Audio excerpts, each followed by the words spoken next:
আমার যুবক ভাইদের অনেককে বলতে শোনা যায়, হুজুর আমি এখন জোয়ান মানুষ, আগে বুড়া হই, চুল পাকুক দাড়ি পাকুক তারপরে নামাজ আদায় করব।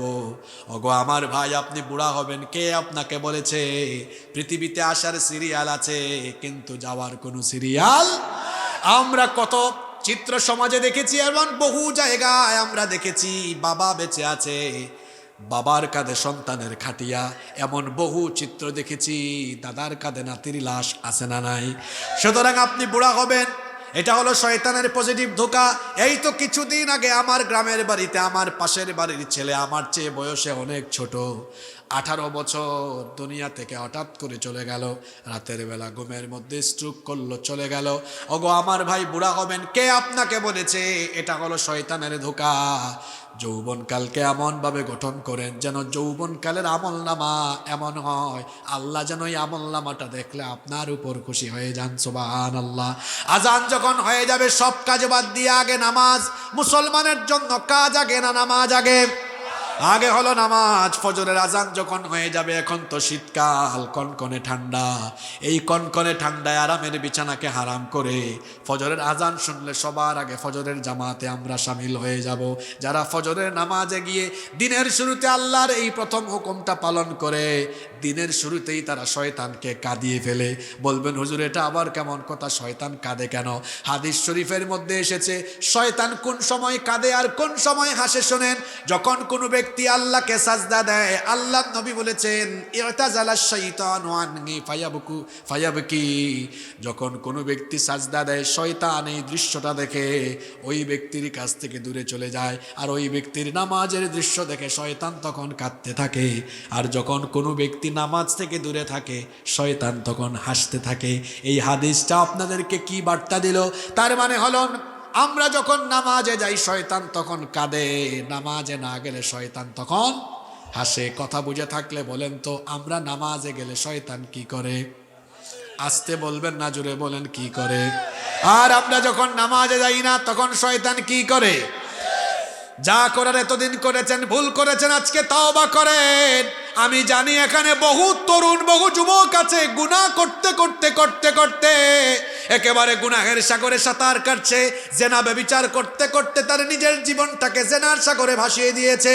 ও আমার তরুণ যুবক ছাত্র ভাইয়েরা, ফিরে আসুন, এখনো সময় আছে, ফিরে আসুন। আপনার গুনার পরিমাণ যত বেশি, আমার আল্লাহর দয়ার পরিমাণ হলো তার থেকে আরো। আল্লাহ তওবার দরজা খোলা রেখেছেন। যুবকদের তওবা আল্লাহ আরো বেশি পছন্দ করেন। আজকের এই মাহফিলে বসে যদি আপনি আপনার জীবনের সকল অপকর্মের জন্য তওবা করে আল্লাহর কাছে ভিক্ষুকের মতো ফরিয়াদ করেন, আমার আল্লাহর দয়া তো কত বেশি।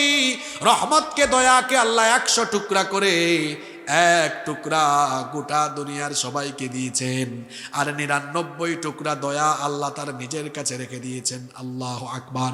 এই এক টুকরা দয়া পেয়ে আমরা কত দয়াবান। আমাদের কাছে কোনো অভাবী মানুষ হাত পাতলে আমরা তার হাতে কিছু না কিছু দিয়ে দেই। এক টুকরা ভাগ যোগ করে পাইয়া যদি আমাদের মনে এত দয়া থাকে, তো যার কাছে 99 টুকরা দয়া আছে, সেই আল্লাহর কাছে আমরা যদি আমাদের জীবনের গুনার জন্য মাফ চাই, সেই আল্লাহ আমাদেরকে মাফ করবেন কিনা? আপনাদের কি মনে হয় করবেন কিনা? আল্লাহ তো বলেই দিয়েছেন, ইয়া ইবাদিয়াল্লাযীনা আসরাফু আলা আনফুসিহিম লা তাকনাতু মির রাহমাতিল্লাহ ইন্নাল্লাহা ইয়াগফিরুদ যুনুবা জামিআ ইন্নাহু হুয়াল গফুরুর রহিম। আল্লাহ বলেছেন, তোমরা যারা নিজেদের নফসের উপরে জুলুম করে ফেলেছো, যত গুনাহ করো না কেন, নফসের উপরে যত জুলুমই করো না কেন, লা তাকনাতু মির রাহমাতিল্লাহ, আমার রহমত থেকে নিরাশ হয়ে যাও না। আল্লাহর রহমতের প্রত্যাশী হয়ে জীবনের সকল ভুলের জন্য, গুনাহের জন্য ক্ষমা চেয়ে তওবা করলে মাফ করে দিবেন যিনি, তিনি কে? আমার যুবক ভাইদেরকে বলছি, খবরদার, 5 ওয়াক্ত নামাজ কাজা করে শয়তানকে হাসাবেন না, শয়তানকে খুশি করবেন না। বলেন তো, 5 ওয়াক্ত নামাজ ছেড়ে দিলে আল্লাহ খুশি না শয়তান খুশি? আর 5 ওয়াক্ত নামাজে গেলে খুশি কে? তা আমরা কি আল্লাহকে খুশি করব না শয়তানকে খুশি করব? অবশ্যই আমরা আল্লাহকে খুশি করব। এই জন্য যুবক ভাইদেরকে বলছি, যদি যৌবনকালে আল্লাহর দরবারে এই জিজ্ঞাসাবাদ থেকে বাঁচতে চান, সবার আগে নামাজকে ঠিকঠাক করেন। তার কারণ হলো কিয়ামতে যখন আমল নামায় দেখা হবে এই মানুষটা তার যৌবনকাল আল্লাহর ইবাদতে কাটিয়েছে, আল্লাহ তখন ফেরেশতাদেরকে বলবেন এই যুবকটাকে ধরে আনো। সাবআতু ইউযিল্লুহুমুল্লাহু ফি দিল্লিহি ইয়াওমা লা দিল্লা ইল্লা দিল্লু। কিয়ামতের কঠিন দিনে মাত্র 7 শ্রেণীর মানুষকে আল্লাহ তার আরশে আজিমের ছায়ার নিচে জায়গা দিবেন। এর মধ্যে এক শ্রেণী হলো তারা ওয়াশাবুন নাশাআ ফি ইবাদাতিল্লাহ, যে যুবক তার যৌবনকাল আল্লাহর ইবাদতে কাটিয়ে দিয়েছে, আল্লাহ ওই যুবককে দয়া করে ডেকে এনে তার আরশে আজিমের ছায়ার নিচে জায়গা দিয়ে দিবেন। এই মাসকরার তরুণ যুবক ছাত্র ভাইয়েরা আল্লাহর আরশে আজিমের নিচে আল্লাহর আরশে আজিমের ছায়ার নিচে জায়গা পেতে চায় কি চায় না? যে আওয়াজে বললেন মনে হয় চান না। চান কি চান না?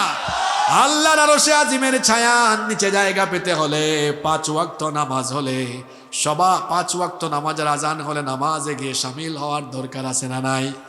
আসতে বলবেন না, জোরে বলেন দরকার আছে না নাই? নামাজ ছাড়া জান্নাতের গন্ধ পাওয়া যায় না। নামাজ ছাড়া জান্নাতের গন্ধ পাওয়া যায় না। একজন মুমিন ঈমান আনার পরেই তার এর পরের ডিউটিটা হলো, দ্বিতীয় দায়িত্বটাই হলো নামাজ আদায় করা। কারণ যার মধ্যে নামাজ নাই তার মধ্যে ঈমান। আমার দেশের অবস্থা বড় বিচিত্র। এখানে মাহফিলে মানুষ বেশি কিন্তু মসজিদের জামাতে মানুষ কম। এগুলা তো কিয়ামতের আলামত, কিয়ামতের লক্ষণ। মাহফিলে ওয়াজ শোনা নফল, আর জামাতে নামাজ আদায় করা হলো। এই যে দেখেন আমাদের দেশের মানুষের বিচিত্র কি ধরন। এখানে আল্লাহর কত কুতুব বসে আছে যারা 11টা 12টা পর্যন্ত বসে বসে ওয়াজ শুনবে, কিন্তু এখানে আল্লাহর বহু কুতুব আছে যারা এশার নামাজ আদায় না করে বসে পড়েছে। বলেন তো ওয়াজ আগে না নামাজ আগে? আসতে বলবেন না, জোরে বলেন ওয়াজ আগে না নামাজ আগে? আগে হলো নামাজ, তারপরে সবকিছু। কারণ কিয়ামতের দিন সবার আগে আল্লাহ যে আমলের হিসাব চাইবেন, জুড়ে বলেন সে আমলটার নাম কি?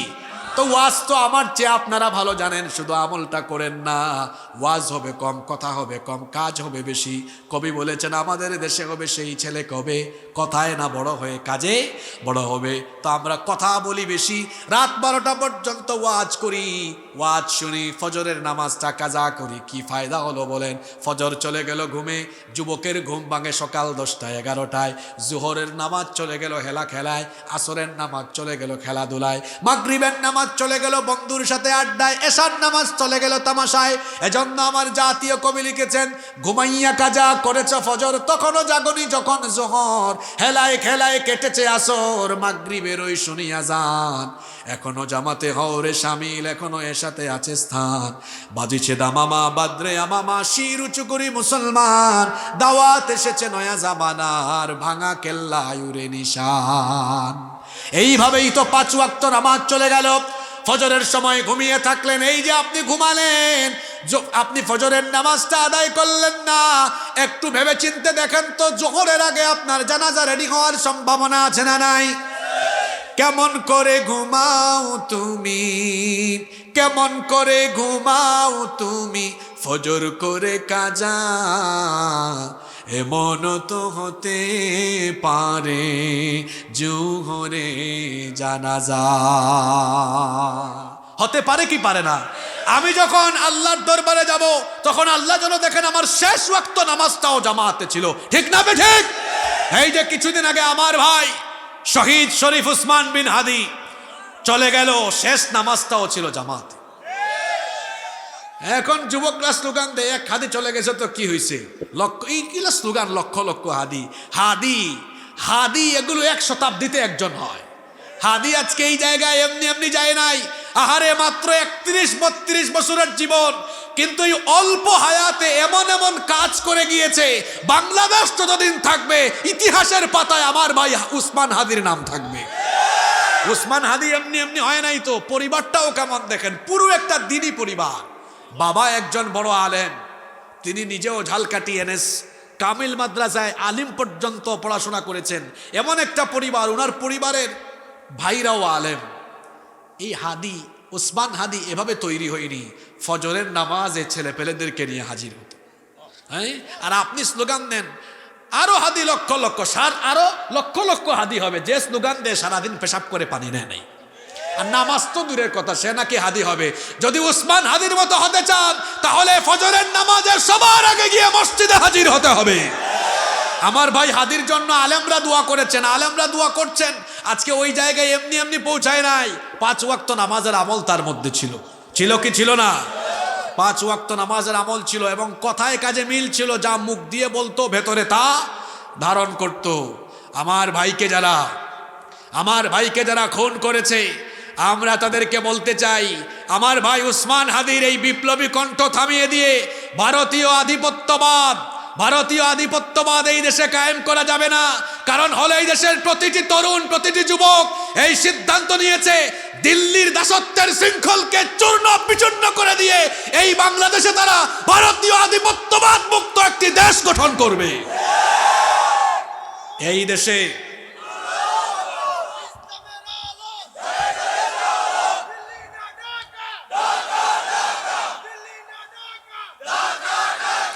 আমার ভাই শরীফ উসমান শহীদ হয়ে গেছে, এতদিন হয়েছে। আহারে, এখনো খুনিদের কোনো হদিস পাওয়া গেল না। অথর্ব স্বরাষ্ট্র উপদেষ্টাকে বলবো, কেন আমার ভাই শরীফ উসমান বিন হাদির হত্যাকারীদেরকে এখনো ধরা গেল না? জাতি এই প্রশ্নের পরিষ্কার উত্তর জানতে চায়। নাকি উপর থেকে মশারি ফালাইয়া? এটা একটা রূপক কথা। মশারি ফালাইয়া যেমন আমরা মানুষকে মশা থেকে সেভ করি, আপনারাও কি উপর থেকে কোনো এরকম মশারি ফালাইছেন নাকি, যাতে করে সত্যিকারের আসামিরা তারা যেন ঢাকা পড়ে? এর অ্যাকাউন্টে এত টাকা লেনদেন হলো, ব্যাংকের স্টেটমেন্ট বের করে কারা দিল, কখন দিল, এরা কারা, ওদের প্রত্যেকটাকে ধরে ধরে এনে জিজ্ঞাসাবাদ করা লাগবে। ইস্যুর পরে ইস্যু চাপা পড়ে যায়। আমার ভাই শরীফ উসমান বিন হাদি যুগ যুগ ধরে আমাদের হৃদয়ে বেঁচে থাকবে। শহীদরা মরে না, তারা মরেও অমর হয়ে থাকে, ঠিক না বেঠিক? আমরা দোয়া করছি, আল্লাহ আমার ভাই শরীফ উসমানকে তুমি শাহাদাতের সর্বোচ্চ মর্যাদা দান করে দাও। আল্লাহর পথে যারা জীবন দিল, তাদেরকে মৃত বলো না। ন্যায়ের পথে যারা শহীদ হলো, তাদেরকে মৃত বলো না। অন্যায় মিথ্যার সাথে আপোষ করেনি তারা কোনো মতে। লাল তাজা খুন ঢেলে দিয়ে গেছে এই নগরীর বহুরাজ পথে। মৃত্যু তাদের কাছে নয় তো মৃত্যু আরেক নাম নবজীবনের। হে খোদা মৃত্যুর এই কামনা, হে খোদা মৃত্যুর এই বাসনা, দাও অন্তরে সব মুমিনের, তাদেরকে মৃত বলো না। ন্যায়ের পথে যারা জীবন দিল, তাদেরকে মৃত বলো না। এই দেশের তরুণ যুবকদেরকে মৃত্যু ভয় দেখিয়ে লাভ নেই, কারণ মৃত্যুকে আমরা পরোয়া করি না। যদি মৃত্যুকে আমরা পরোয়া করতাম তাহলে 24শে জুলাইও আমরা মৃত্যুকে ভয় করতাম। যখন প্রকাশ্যে গুলি করা হয়েছে, পাখির মতো হত্যা করা হয়েছে, তখনও এই দেশের যুবকেরা সিনাকে টান টান করে গুলির সামনে দাঁড়িয়েছিল। যারা এভাবে গুলির সামনে সিনা টান করে দাঁড়াতে পারে, এরা মৃত্যুকে তো ভয় করে না, এরা শাহাদাতকে ভালোবাসে। এজন্য আমার জাতীয় কবি বলেছেন, উহারা চাহুক দাসের জীবন, আমরা শহীদি দরজা চাই। নিত্য মৃত্যু ভিতরা, মোরা মৃত্যু কোথায় খুঁজে বেড়াই। আমরা মৃত্যুকে ভয় পাই না, বরং মৃত্যুকে আলিঙ্গন করে আমরা শাহাদাতের সিঁড়ি বেয়ে আল্লাহর জান্নাতকে আমরা তালাশ করি। যুবক ভাইদেরকে বলছি, উসমান হাদির মতো স্লোগান দিয়ে হওয়া যাবে না। 5 ওয়াক্ত নামাজ ঠিক করতে হবে। রাতের বেলা অনলাইন গেমস, ফেসবুকে গার্লফ্রেন্ডের সাথে চ্যাটিং বাদ দিয়ে রাতের বেলা তাহাজ্জুদের জায়নামাজে দাঁড়াতে হবে। কারণ আল্লাহর প্রিয় বান্দারা রাতের বেলা তারা মোবাইলের মধ্যে চ্যাটিং করে করে অনলাইন গেমস পাবজি কিংবা অনলাইন জুয়া খেলে রাত কাটায় না, তাহলে আল্লাহর প্রিয় বান্দারা রাতের বেলা কি করে? আল্লাহ এটা সূরা ফুরকানে বলেই দিয়েছেন, ওয়া ইবাদুর রহমানিল্লাযীনা ইয়ামশুনা আলাল আরদি হাওনা ওয়া ইযা খাতাবাহুমুল জাহিলুনা ক্বালু সালামা। এরপরে আল্লাহ বলছেন, ওয়াল্লাযীনা ইয়াবিতুনা লিরাব্বিহিম সুজ্জাদাও ওয়া কিয়ামা। রহমানের বান্দা এবং আল্লাহর প্রিয় নৈকট্যশীল জান্নাতি বান্দা হলো তারা শেষ রাতে রুকু আর সাজদা দিয়ে রাত কাটায় যারা। কলিলুম মিনাল লাইলি মা ইয়াহজাউন, রাতের বেলা খুব অল্প সময় তারা ঘুমায়। রাতের বেলা বিছানা থেকে তারা পিঠ আলাদা করে দিয়ে আল্লাহর আযাবের ভয়ে কাঁদতে থাকে, চোখের পানি ঝরাতে থাকে। ওই চোখের পানির ফুটা আল্লাহর বড় পছন্দ, যেই চোখের পানি আল্লাহর ভয়ে চক্ষু থেকে ঝরে ঝরে পড়ে।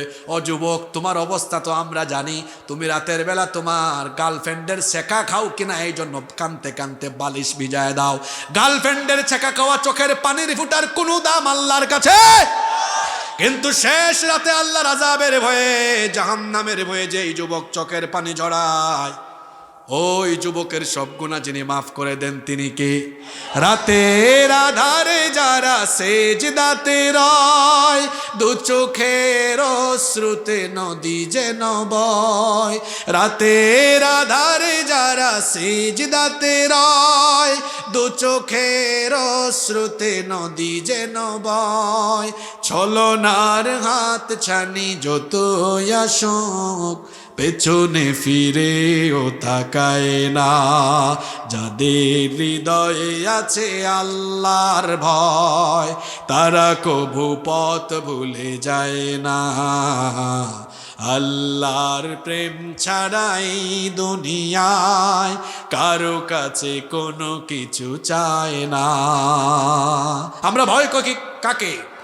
যৌবনকালের কদরের কথা বলছিলাম, কিভাবে যৌবনকাল কদর করবেন, কাজে লাগাবেন। এক নম্বরে বলেছি, সকল অসৎ নেতৃত্ব পরিহার করে আল্লাহর কোরআনের পথে নববী তরিকায় যারা চলবে তাদের সঙ্গী হতে হবে। কারণ কথায় আছে, সৎ সঙ্গে স্বর্গবাস, অসৎ সঙ্গে সর্বনাশ। তারপরে 2 নম্বরে বলেছি, 5 ওয়াক্ত নামাজের আমল ঠিক করতে হবে, কারণ নামাজ ছাড়া চরিত্রকে ভালো রাখা যায়। 3 নম্বর বলছি, কষ্ট হচ্ছে নাকি আপনাদের? 10-12 মিনিট থাকা যাবে না আরো? যৌবনকালকে কদর করার জন্য এই যন্ত্রের ব্যাপারে সাবধান হয়ে যেতে হবে।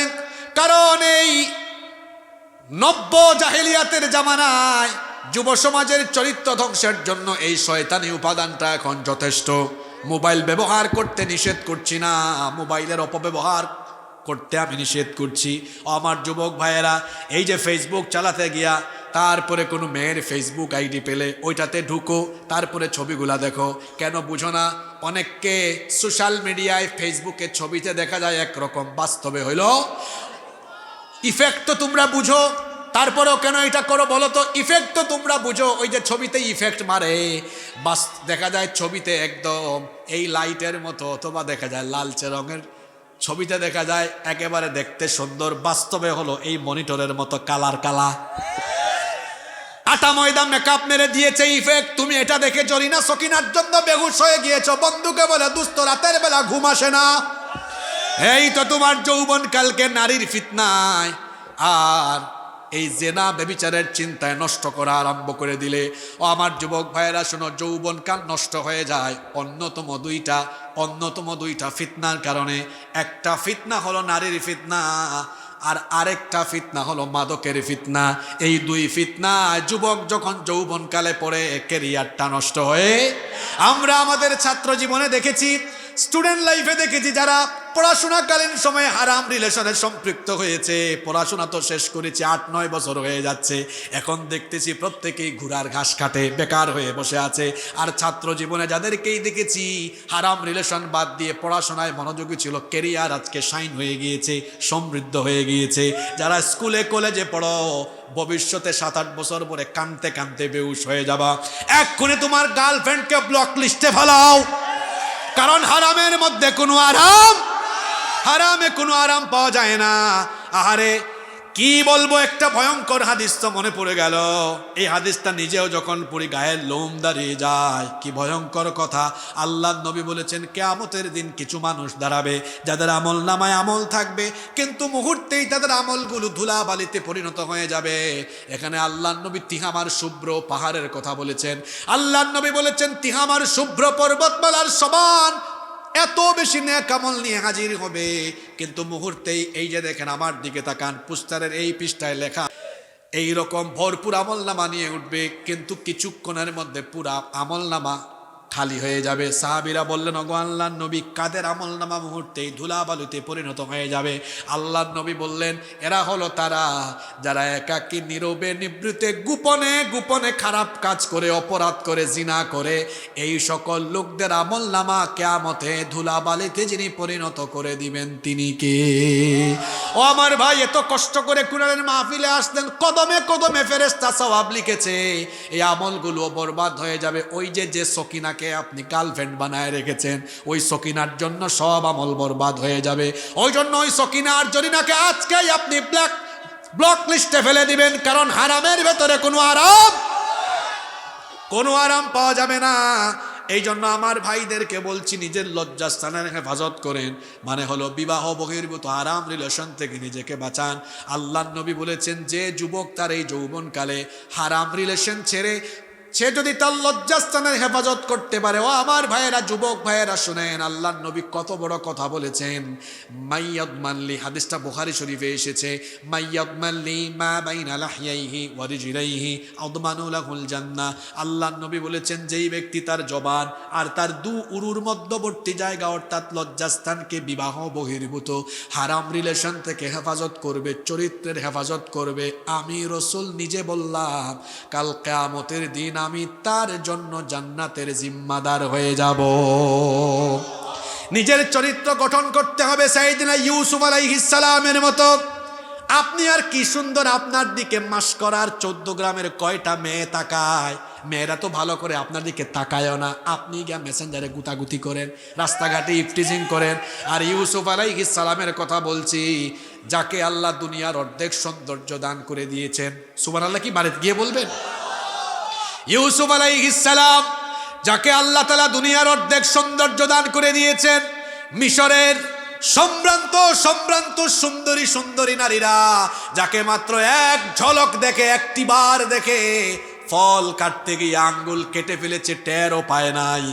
ইউসুফ আলাইহিস সালাম এতটাই সুন্দর সুপুরুষ ছিলেন, যেই ঘরে তিনি লালিত পালিত হয়ে বড় হচ্ছিলেন, সেই ঘরের আরেক সম্ভ্রান্ত সুন্দরী মহিলা নাম হলো জুলাইখা। একদিন সে নির্জনে তার দাসীর মাধ্যমে তার খাস কামরা, তার বেডরুমের মধ্যে ইউসুফ আলাইহিস সালামকে এনে 7টা দরজা ছিল, সবগুলো দরজা লক করে দিল, চাবি তার কাছে নিয়ে ফেললো, বলল ইউসুফ তোমাকে সেই কিশোরকাল থেকে দেখতে দেখতে আমি তোমার জন্য পাগল পাড়া হয়ে আছি, সুযোগ খুঁজতেছিলাম কখন আমি তোমাকে আমি কাছে পাবো, আজকে সেই সুযোগ আমি তৈরি করেছি। 7টা দরজা আছে, কেউ এখানে আসার সুযোগ নাই, এসো আমার মনোবাসনা তুমি পূরণ করো। আল্লাহর নবী সাইয়েদনা ইউসুফ আলাইহিস সালাম এই দুষ্ট মহিলার এই প্রস্তাবকে তিনি রিজেক্ট করলেন, ফিরাইয়া দিলেন। আপনার মতো যুবককে কেউ আই লাভ ইউ বললে আপনি তো বেহুশ হয়ে যাবেন, আপনারা তো উল্টা বলেন। আর মিশরের সম্ভ্রান্ত সুন্দরী নারী জুলাইখা বেডরুমে নিয়ে তারপরে সব দরজা বন্ধ করে দিয়ে কুপ্রস্তাব পেশ করেছে। ইউসুফ আলাইহিস সালাম তখন বললেন আমি আল্লাহকে ভয় করে তোমার এই প্রস্তাবকে আমি ফিরিয়ে দিলাম। তিনি জানতেন সবগুলো দরজা তালা দেওয়া, কিন্তু তিনি জানতেন সব কিছুর কুদরতি একটা চাবিও যার হাতে থাকে তিনি কে। এই জন্য তিনি আল্লাহকে ভয় করে তালাবদ্ধ দরজার দিকে তিনি যখন দৌড়টা মারলেন, আল্লাহ তাআলা খুশি হয়ে সবগুলো দরজা তার কুদরতি চাবি দিয়ে তার জন্য খুলে দিলেন। শুধু সুবহানাল্লাহ পরে বাড়ি গেলে চলবে না, এখান থেকে শিক্ষা নিতে হবে, সমস্ত হারাম রিলেশন বাদ দিয়ে ফেলতে হবে।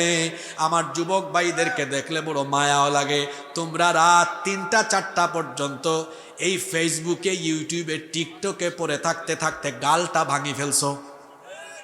তোমাদেরকে দেখলে বড় মায়া লাগে রে ভাই। এই যে দেখো, আমার দিকে তাকো, আমার দুই পাশে 2জন মানুষ, ছাত্ররা শোনো, তরুণরা শোনো, দেখো দুই পাশে 2জন মানুষ, গালটাল ভরা আছে, নাদুস নুদুস। কেন? তারাও আমাদের সময় যখন যুবক ছিলেন, আমাদের মতো যুবক ছিলেন, উনাদের জামানায় ওই অ্যান্ড্রয়েড মোবাইল ছিল না, ওয়াইফাই ছিল না, ছিল নাকি আপনাদের জামা, মানে আমাদের মতো যুবক যখন ছিলেন ছিল না। এই জন্য রাত 9টা 10টার পরে জেগে থাকার কোনো উপাদান ওনাদের কাছে ছিল না। আর এখন তোমাদের হাতে রাত জেগে থাকা আর জিনার সাগরে ডুবে থাকার উপাদান আছে। আমরা জানি তো তোমরা রাত 3টা 4টা পর্যন্ত মোবাইলে তাহাজ্জুদ পড়ো। কি ভদ্র পোলা পায় না, আবার ঠিক বলে সমর্থনও দিয়েছে। তারপরে কি হলো, রাত 3টা 4টা পর্যন্ত জেগে থাকলো, রাতের ঘুম একদিনও ফিল আপ হয় না। চেহারার অবস্থাটা দেখছেন, গালের 2 পাশ ভেঙে একদম এই যে মাংসগুলো হাড্ডির চিপার ভিতরে ঢুকে গেছে, এমনি গোটা চেহারার মধ্যে ব্রণ আর ব্রণ। আর দিনের বেলা যখন হাঁটে মনে হয় এই পড়ে যাবে। তুমি তো দুর্বল হয়েছো কেন? এই যুবক বয়সে তোমার মধ্যে এনার্জি থাকার কথা, আর দেখতে এইরকম লাগে কেন? তোমার এই অবস্থা কেন? কারণ তুমি তথ্য প্রযুক্তি মোবাইলের অপব্যবহার করে জিনার সাগরে রাত কাটিয়ে তোমার যৌবনের নেয়ামতকে তুমি নষ্ট করে দিচ্ছ। ফিরে আসো ভাই, এই পথ থেকে ফিরে আসো। অনেক যুবকেরা পর্নোগ্রাফিতে আসক্ত হয়ে তার যৌবনটাকে নষ্ট করে দিচ্ছে। পা ধরে অনুরোধ করছি, এটা ধ্বংসের পথ, এটা ধ্বংসের পথ, এটা ধ্বংসের পথ। আবারও বলছি, এটা জীবনটাকে ধ্বংস করার পথ। রাত 9টা 10টার পরে মোবাইলটা হাত থেকে রেখে দিবেন, তাড়াতাড়ি ঘুমানোর চেষ্টা করবেন। আর রাত 3টার দিকে একবার ঘুম থেকে উঠে তাহাজ্জুদের নামাজে আমার রবকে সাজদা দেন, চোখের পানি ছেড়ে দেন। এই যৌবন বয়সের ইবাদত বন্দেগী যিনি পছন্দ করেন তিনি কে? যৌবনের ইবাদত আমার আল্লাহ বড় পছন্দ করেন। তথ্য প্রযুক্তির অপব্যবহার এবং হারাম রিলেশন থেকে, হারাম সম্পর্ক থেকে নিজেদের যৌবনটাকে হেফাজত করেন। বলছিলাম যৌবনের কিভাবে কদর করবেন, বেশ কয়েকটা পয়েন্ট বলেছিলাম। আজে বাজে গুমরা পথভ্রষ্ট নেতাদের থেকে নিজেকে বিচ্ছিন্ন করে দিবেন, আলাদা করে দিবেন। 5 ওয়াক্ত নামাজের আমল করবেন, নামাজ যেন কখনো মিস হয় না। 3 নাম্বার বলেছি, জেনা, ব্যভিচার, হারাম রিলেশন এবং মোবাইলের অপব্যবহার, প্রযুক্তির অপব্যবহার থেকে নিজেকে সেফ রাখা। 4 নাম্বার হলো, এই 14 গ্রামের কয়েকটা এলাকা আছে সীমান্তবর্তী এলাকা, এই দিক দিয়া কিন্তু বাবা ঢুকে, গাঁজা ঢুকে। মাদক থেকে নিজেকে হেফাজত করতে হবে। মাদকের সাথে যারা সম্পর্ক রাখে তাদেরকে লানত দিয়েছেন আল্লাহ, লানত দিয়েছেন রাসূল। আমি আমার ভাইদেরকে বলছি, এই যে মাদক, জুয়া, এগুলো হলো শয়তানের কাজ। আল্লাহ বলেছেন, ইন্নামাল খামরু ওয়াল মাইসিরু ওয়াল আনসাবু ওয়াল আজলামু রিজসুম মিন আমালিশ শাইতান। এগুলোকে শয়তানের কাজ বলেছেন কে? আস্তে বলবেন না, জোরে বলেন কে? যুবক ভাইদেরকে বলবো, এই যৌবনকালীন সময়কে কাজে লাগান। জেনা ব্যভিচার ছেড়ে দেন। বয়স হয়ে গেলে বিয়ে করতে মন চাইলে আব্বা আম্মাকে রাজি করে বিয়ে করে ফেলবেন, কিন্তু জিনা ব্যভিচার করা যাবে। আমার ভাইরা বিয়ে করতে চায়, কিন্তু সমাজ তো বিয়েকে কঠিন বানায় ফেলছে, ঠিক না? আর আপনাদের দেশের আইন গো, কি সাংঘাতিক আইন! তারা আল্লাহর দেওয়া হালালকে করেছে হারাম, আল্লাহর বানানো হারামকে করে ফেলেছে, এবং এটা রাষ্ট্রীয় পর্যায়ে চলছে। সময় তো বেশি হয়ে গেছে, আমি আর 6-7 মিনিট সময় নেই, নাকি মোনাজাত দিয়ে দিব? এই জরুরি 2টা কথা আছে, এটা বলতেই হবে। এর মধ্যে বিয়ে শাদী একটা আছে, আরেকটা আছে যুবকদের পকেটে কেমনে টাকা ঢুকবে, নাকি শেষ করে দিব? দেখেন, আপনার দেশের সরকার আল্লাহর বানানো হালালকে বানাই ফেলছে হারাম, আর আল্লাহর বানানো হারামকে বানাই ফেলছে। আচ্ছা, আপনাদের দেশে যদি 17 বছরের মুন্না 16 বছরের মুন্নিকে বিয়ে করে ফেলে, এই 2টাকে তো ধরবে, কাজী সুদ্ধা ধরবে। কারণ এটা আপনাদের দেশের আইনে কি? জুড়ে বলেন না কেন? লজ্জা লাগে বলতে? অপরাধ। আপনাদের দেশের আইনে কি? আরে বাপরে বাপ, কি জাতের অপরাধ গো! বাল্য বিবাহ। আর আল্লাহর আইনে এটা দেখছেন, আল্লাহ বানাইছেন হালাল, তারা বানাইছে। আরেক কারবার দেখেন, হাতির জিলে এই মুন্না আর মুন্নি যাদের বয়স 17 আর 16, তারা পাশাপাশি এমনি একটু পরপর এমনি এমনি করে বাদাম খায়, একটার হাত ধরে, মানুষ আসলে আবার সরায়, আছে না? কবুতরের জুড়া, ওই কুমিল্লার লালমাইয়ে, তারপরে আরো বিভিন্ন লাউতলা, ঝাউতলা, বটতলা আছে না? বিভিন্ন কলেজ বিশ্ববিদ্যালয়ের ক্যাম্পাসে বসে আছে। এইটাকে শোনেন, এইটাকে আপনাদের দেশের আইন কি অপরাধ মনে করে? কথা বলে না। কিন্তু আল্লাহর আইনে দেখছেন কারবার। আল্লাহ যেটা বানালেন হারাম, আপনার দেশের আইন বানিয়ে ফেলেছে হালাল, আল্লাহ যেটা বানিয়েছেন হালাল, আপনার দেশের আইন বানিয়েছে হারাম। এটা হলো রাষ্ট্রীয় পর্যায়ে আল্লাহর সাথে কুফরি করা। চিন্তা করেছেন কি আশ্চর্য ব্যাপার? আর সমাজের মানুষও কম দায়ী নয়। আপনারা নববী তরিকার বিয়ে শাদী বাদ দিয়ে এখন আপনারা পশ্চিমা তরিকা, ভারতীয় তরিকা আর শয়তানি তরিকা অনুসরণ করা শুরু করেছেন। মহারানা চাপিয়ে দিচ্ছেন। 25-26 বছরের ছেলে যে কিনা গত বছর মাস্টার্স শেষ করে এসেছে, দেখতেও ছেলেটা বড় সুন্দর, 5 ওয়াক্ত নামাজি, দাঁড়িয়েও রেখেছে, এত ভালো ভদ্র ছেলে, আপনার মেয়ের জন্য উপযুক্ত, সে গিয়েছে মাস্টার্স পাশ করা ছেলে। আপনি বলেন এই বাড়ি আছে, গাড়ি আছে। আশ্চর্য কথা, 26 বছর বয়সেও বাড়ি বানাবে কেমনে? যুবক ভাইদের কি শিখাই দিচ্ছি, পাল্টা প্রশ্ন করবা, চাচা আমার বয়সে আপনার কয়টা বাড়ি ছিল? 26 বছর বয়সে কেউ বাড়ি বানাতে পারে? 26 বছর বয়সে যে বাড়ি পাইছে ওটা সে তার বাপদাদার থেকে ভাগ পাইছে। আর যে বাপদাদার পরিচয়ে চলে ও গাধা, আর যে নিজের পরিচয়ে চলে ও হলো শাহজাদা। মেয়েকে গাধার কাছে বিয়ে দিয়েন না, কারণ এই গাধা এমন, বিয়ে কইরা পরের দিন তার বউ বলবে ওগো শুনছো একটা ফেয়ার অ্যান্ড লাভলি দাও। এই গাধা অথর্ব গিয়ে তার বাপের কাছে বলবে আব্বু 1000 টাকা দেন, ওই টাকাটাও নাই তো। আর আরেক ছেলে ওই যে বললাম গত বছর মাস্টার্স শেষ করেছে, এখন বেশি না, একটা ছোট চাকরি করছে, 15-16 হাজার টাকা, 20,000 টাকা পায়।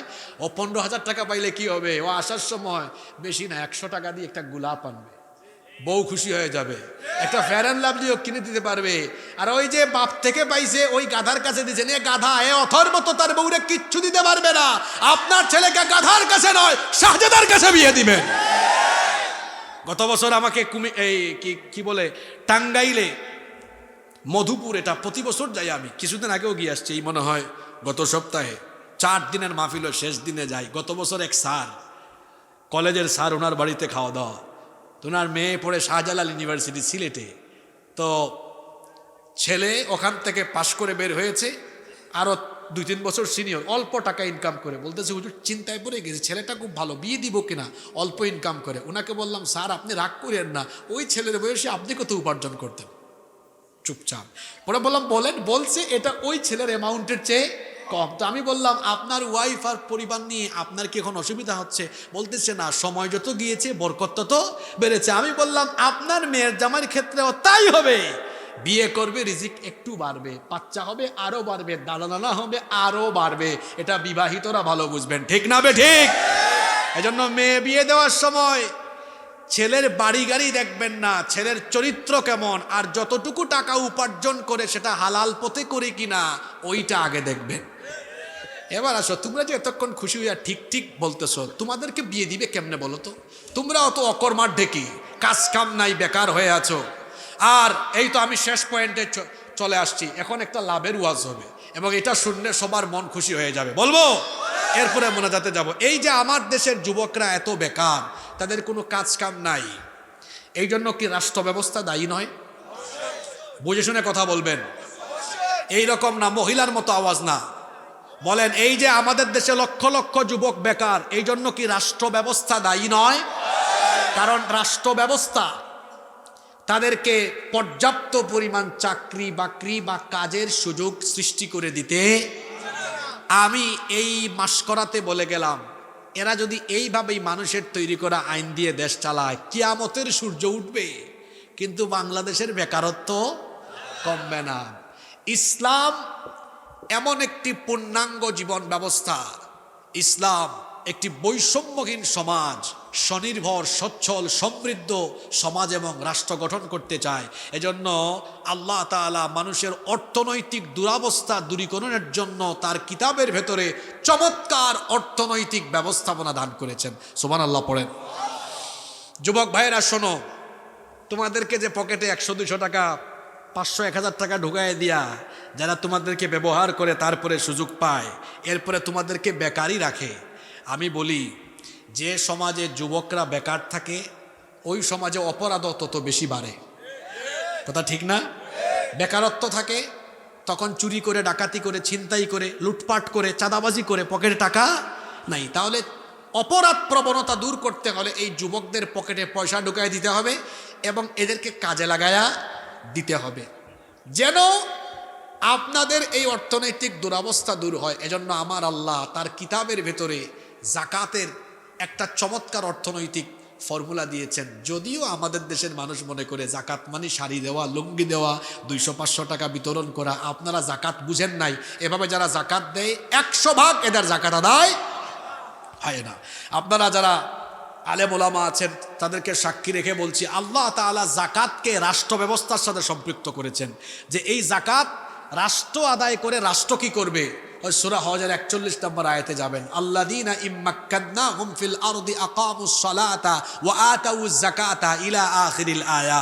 আল্লাহ বলছেন মুমিনদেরকে দায়িত্ব দিলে প্রথমেই নামাজ কায়েম করবে, তারপরে এই যে উনারে বসান বসান, উনারে লুঙ্গি ধরে টাইনা বসান।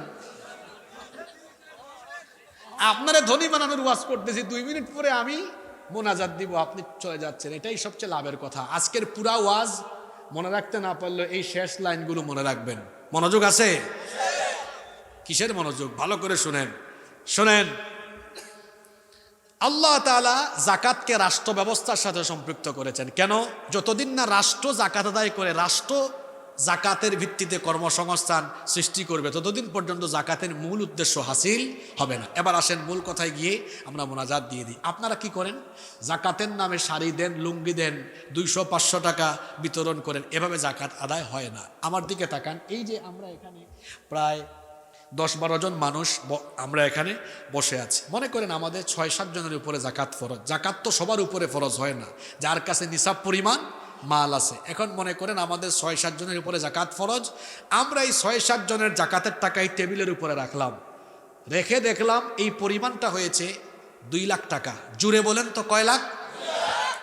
আমরা চাইলে এই 2 লক্ষ টাকা 400 জন গরিব মানুষকে এনে প্রত্যেককে 500 করে দিলে 2 লাখ টাকা শেষ। কিন্তু বলেন তো এই 400 জন মানুষকে যে 500 করে টাকা দিলাম, এরা কি ধনী হয়ে যাবে নাকি?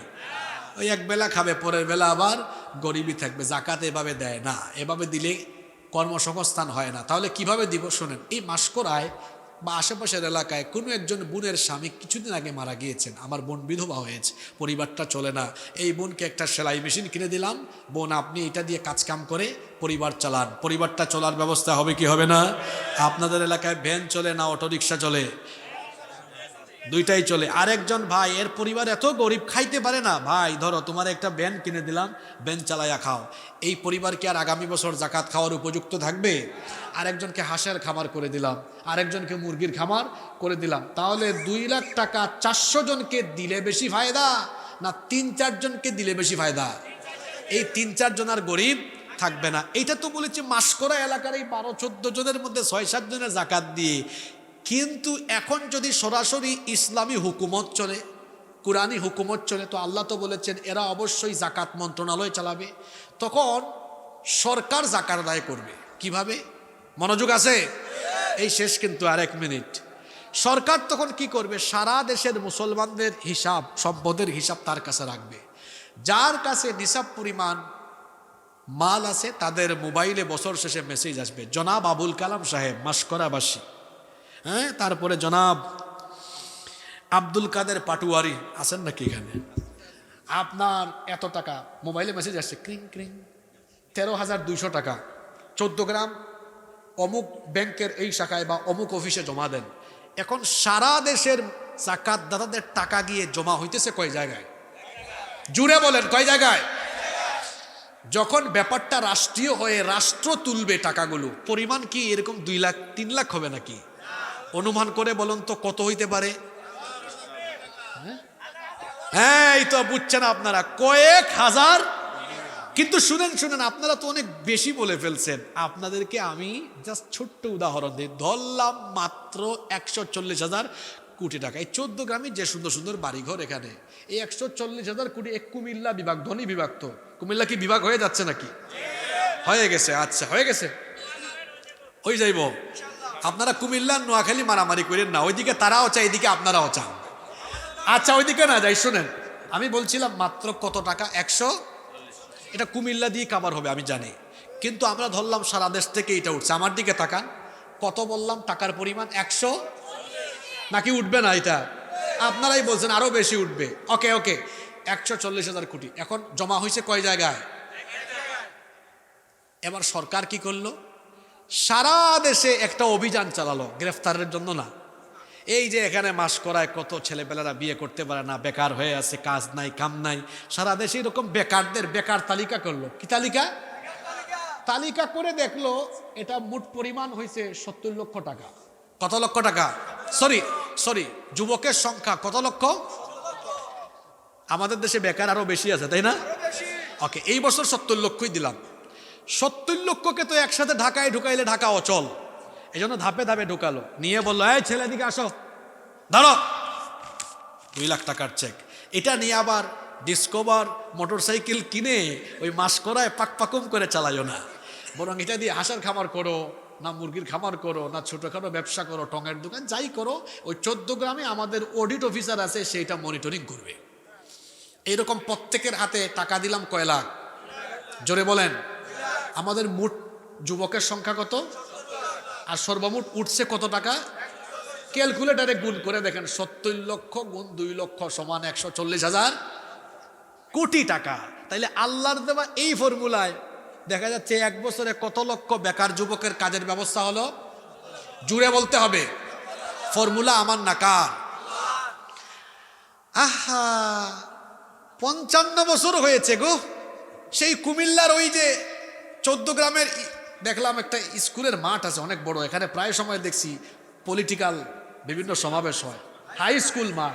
আমি এখান দিয়ে যাই তো সপ্তাহে তো 1-2 বার, আরো বেশিও যাই, দেখি এটা সবসময় কি বক্তৃতা। আমরা ক্ষমতায় গেলে ক্ষুধামুক্ত দারিদ্রতা মুক্ত বাংলাদেশ গঠন করব। আমরা 55 বছর ধরে সুযোগ দিয়া দেখছি, হেরা আমাদের ক্ষুধা কি মিটাইব? 5 বছরে তারা নিজেদের ক্ষুধাই মিটাইতে পারে না। এই সব প্রতারকেরা 55 বছর ধরে ক্ষুধামুক্ত দারিদ্রতা মুক্ত বাংলাদেশ গঠনের কথা বলে আমাদের সঙ্গে রীতিমতো প্রতারণা করেছে। আমরা বলছি আমাদের হাতে দায়িত্ব দিয়ে দেখেন, আমরা চ্যালেঞ্জ করে বলছি আল্লাহর দেওয়া কোরআনের ফর্মুলা দিয়ে বাংলাদেশে 10 বছরে আমরা দারিদ্রতার কবর দিয়ে ফেলবো। এটা কি চাপাবাজি না সম্ভব? আমি কি এটা চাপাবাজি করলাম না সম্ভব? এই জন্য শেষ কথা যুবকদেরকে, ফর্মুলাটা মানুষের না, ফর্মুলাটা কার? সুতরাং দারিদ্রতা মুক্ত ক্ষুধা মুক্ত সচ্ছল স্বনির্ভর জাতি গঠনের জন্য যুবক ভাইয়েরা ফিরে আসুন।